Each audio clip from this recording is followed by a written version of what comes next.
সবাই মরে যাবো, আমরা সবাই, কেউ থাকবো না। এই পৃথিবী থাকার জায়গা নয়।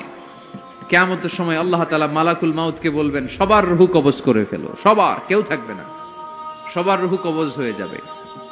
আল্লাহ মালাকুল মাউতকে বলবেন, মালাকুল মাউত কি অবস্থা? বলবে সব শেষ। মাইয়াবকা, কে বাকি? মালাকুল মাউত বলবে জিনেরা বাকি, যাদেরকে দেখা যায় না। আল্লাহ বলবেন জিনদেরকেও শেষ করে ফেলো, রূহ কবজ করো। মালাকুল মাউত আজরাইল জিনদের রূহ কবজ করবে। আল্লাহ এবার জিজ্ঞেস করবে, ইয়া মালাকাল মাউত আখবিরনি মাইয়াবকা, এবার বলো আর কে বাকি? মালাকুল মাউত বলবে, আল্লাহ মানুষগুলো সব শেষ, জিনগুলাও শেষ, এবার বাকি ইবলিস শয়তান। কে বাকি? ইবলিসরেও শেষ করো, ইবলিসও শেষ। আল্লাহ আবার জিজ্ঞেস করবেন, ইয়া মালাকাল মাউতি মাইয়াবকা, আর কে বেঁচে আছে বলো। মালাকুল মাউত বলবে, আল্লাহ আপনার কথা অনুযায়ী পৃথিবীর সব মানুষের রূহ কবজ করলাম, সব জিনদের রূহ কবজ করলাম, ইবলিসের রূহ কবজ করলাম, এখন আছে শুধু ফেরেশতারা। আছে কারা? যাও ফেরেশতাদের রূহ কবজ করো, ফেরেশতাদের রূহ কবজ হয়ে যাবে। এবার আল্লাহ জিজ্ঞেস করবেন, ইয়া মালাকাল মাউত আখবিরনি মাইয়াবকা। মালাকুল মাউত বলবে, আল্লাহ আপনার কথা মতো ধরে ধরে সব শেষ, ফেরেশতাও শেষ, 4 জন ছাড়া। কয়জন ছাড়া? জোরে বলেন, কয়জন ছাড়া? ইসরাফিল, জিব্রাইল, মিকাইল, আজরাইল। আল্লাহ এই 4 জন আমরা বাকি। আল্লাহ বলবে, যাও ইযহাব ইনতালিক ইলা জিবরিল ওয়াকবাদ রূহা, জিব্রাইলের রূহ কবজ করো। ইযহাব ইলা ইসরাফিল ওয়াকবাদ রূহা, ইসরাফিলের রূহ কবজ করো। ইযহাব ইলা মিকাইল ওয়াকবাদ রূহা, রূহ কবজ করো। ওই 3 ফেরেশতাও শেষ। এবার আল্লাহ তাআলা জিজ্ঞেস করবেন, ইয়া মালাকাল মাউত আখবিরনি মাইয়াবকা, হে মালাকুল মাউত আর কে বাকি আছে বলো।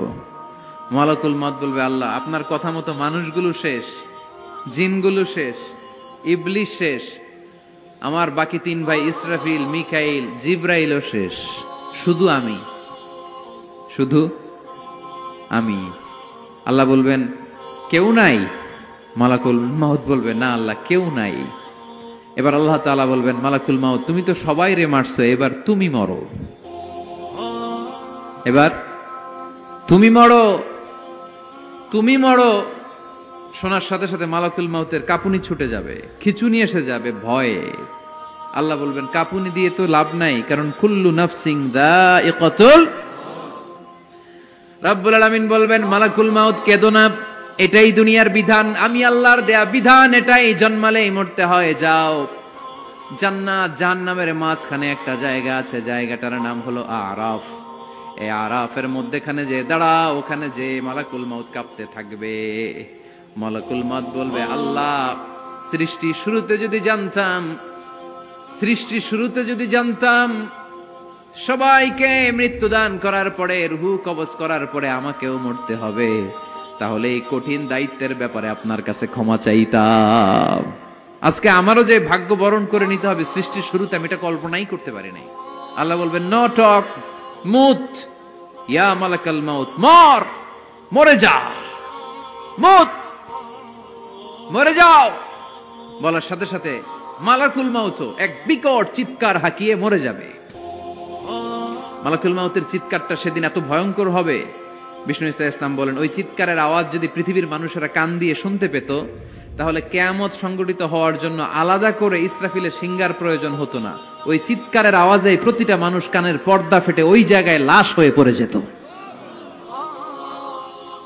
এবার ডানে বায়ে সামনে পেছনে উপরে নিচে কেউ নাই, একজন ছাড়া। জোরে বলতে হবে, তিনি কে?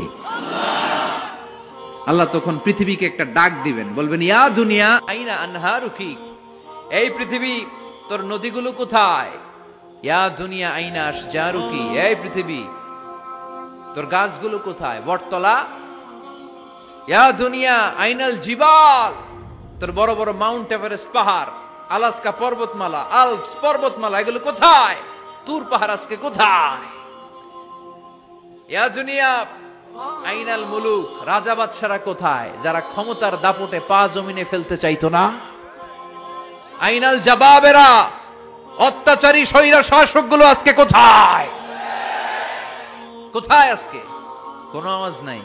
আল্লাহ তখন হুঙ্কার দিয়ে বলবেন, লিমানিল মুলকুল ইয়াউম, who belongs the kingdom today? আল্লাহ চিৎকার দিয়ে বলবেন আজকে ক্ষমতা কার? আওয়াজ করে বলেন সেদিন ক্ষমতা কার? আল্লাহ সেদিন প্রশ্ন করে নিজেই নিজের প্রশ্নের উত্তর দিবেন, লিমানিল মুলকুল ইয়াউমা লিল্লাহিল ওয়াহিদিল কাহ্হার।